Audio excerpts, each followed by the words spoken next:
Greetings, YouTube. Sometimes MCOC, or I should say the MCOC team from Kabam, like to make major announcements on Wednesdays, and this Wednesday is no different. So here's the deal.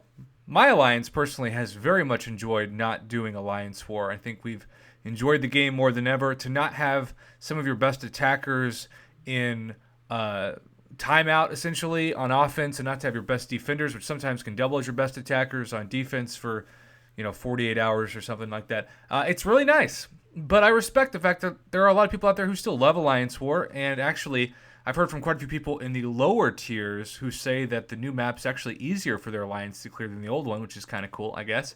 But the big thing, of course, with Season 10 is that the rewards didn't change, which really gave a lot of alliances motivation to not do Alliance War. And I think Kabam has taken notice.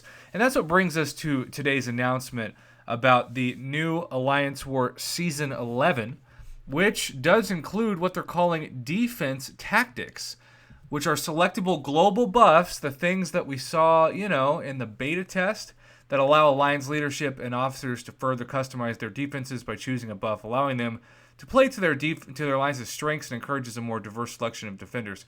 So, some people are going to love this. I know that because no matter what, there are people who enjoy it, but does this make it, more manageable to play Alliance War without using items and potions and revives? Probably not.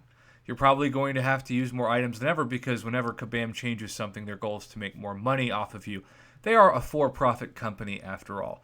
During placement phase, Alliance officers and leaders can choose from a predetermined section of buffs that will empower certain sets of champions. This can be done by battle groups, so you can choose a different buff for each battle group if you want.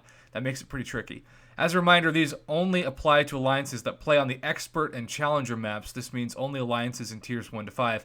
At this time, alliances in lower tiers, lower difficulty maps will be unaffected. I also think that, honestly, this gives more people the motivation to be like, I still kind of like Alliance War, but these new buffs are tough and kind of BS and stressful for sure. So I am going to just change tiers in Alliance War, and I'm not going to play Expert or Challenger, and I'm going to play one of the lower tiers that allows me to get some rewards but still relax and not stress. I think that might be a big plan for some alliances, and I can't blame them at all. We look forward to seeing a wider variety of defenders chosen on a war-to-war basis. What are the buffs? Bulwark, at least that's how I pronounce it. Metal defenders are immune to armor break debuffs, blah, blah, blah. Crush, X-Men and mercenary defenders. Crush is also, ironically, what some males told me they felt with the Emma Frost background of the Emma Frost month. Dodge, size. Small defenders have a percentage chance to evade incoming attacks. That's going to suck. Siphon, villain defenders recover X% of their max health with each landed strike and recover.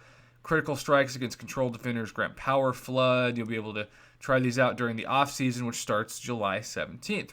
All right, rewards update is really where I want to spend the majority of time because this is the big reason why alliances like myself did not participate in Season 10. As promised when we announced Season 10, this season will feature an update to the rewards for Alliance War seasons and also season crystals and win rewards. Alliance War win rewards. The individual war win rewards have been updated as well. You can look forward to getting more crystal shards and loyalty per war. We've also expanded the availability of 6-star shards to alliances in Tier 5, regardless of how many battle groups you run. So this is, again, kind of a pro, I would say, because maybe some people in Alliance, you have like a third of the people who love Alliance War and 2/3 who don't. Well, then you can just run one battle group and still take advantage of pretty sweet rewards. These rewards will go live on July 17th.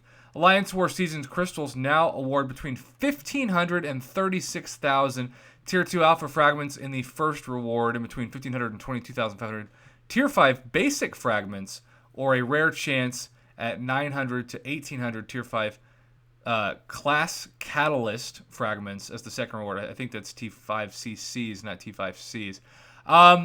I don't like the RNG that comes with War Crystals. I think it's kind of comical in a really pathetic way that I routinely in my Gold 1 and even Gold 2 openings will do better than the War Crystals of Platinum and sometimes even Master. That shouldn't be the case for those summoners that spent way more stress and heartache and even units on boosts and potions, revives, etc. than I did.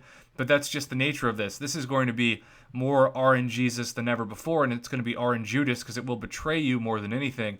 But, for those of you that can pull a half of a Tier 5 Basic Catalyst from this, that's incredible.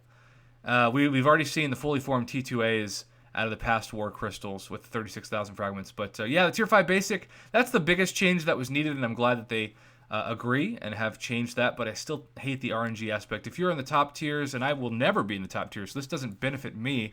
I'm not trying to be selfish here. I'm trying to encourage people who are burnt out of those top tiers. You got to give them more than a guarantee of 1,500 tier 5 basic Kalos fragments.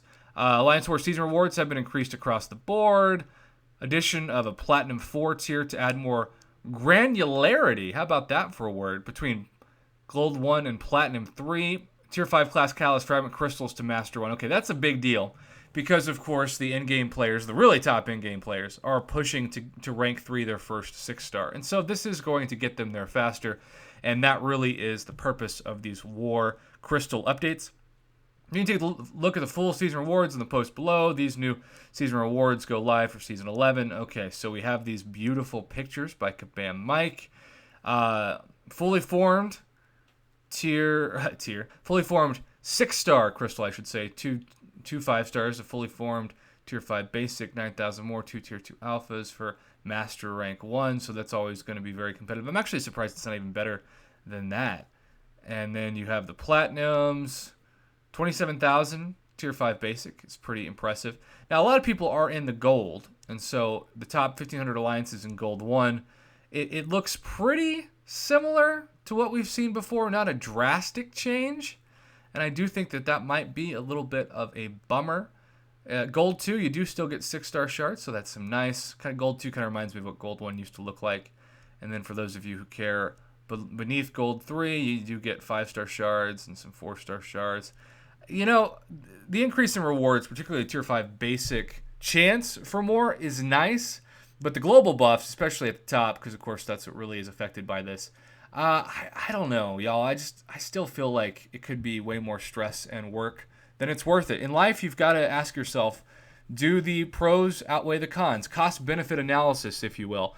And I still feel like Alliance War, given how your champs are locked up, and there are more and more BS defenders out there, more and more BS nodes. It's just not my cup of tea. I find that it's stressful. It often has people in alliance chats bickering at one another. Sometimes they'll leave even their friends for 2 or 3 years, and the alliance will be broken up. And you've also got to remember this.